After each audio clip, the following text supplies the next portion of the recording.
मुल्क के मुख्तलिफ इलाकों में फ़ज़ाई आलूदगी संगीन रुख इख्तियार कर गई है। फैसलाबाद 574 AQI के साथ मुल्क का आलूदा तरीन शहर है।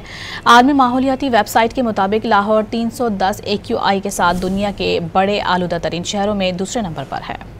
मुल्क के मुख्तलिफ इलाकों में फ़ज़ाई आलूदगी संगीन रुख इख्तियार कर गई है। फैसलाबाद 574 AQI के साथ मुल्क का आलूदा तरीन शहर है। आलमी माहौलियाती वेबसाइट के मुताबिक लाहौर 310 AQI के साथ दुनिया के बड़े आलूदा तरीन शहरों में दूसरे नंबर पर है। मुल्क के मुख्तलिफ इलाकों में फ़ज़ाई आलूदगी संगीन रुख इख्तियार कर गई है। फैसलाबाद 574 AQI के साथ मुल्क का आलूदा तरीन शहर है।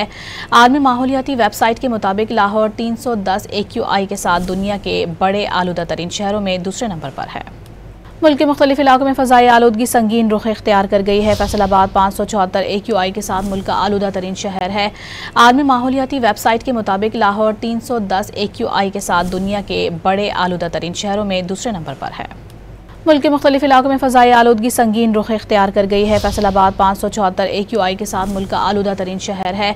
आलमी माहौलियाती वेबसाइट के मुताबिक लाहौर 310 AQI के साथ दुनिया के बड़े आलूदा तरीन शहरों में दूसरे नंबर पर है।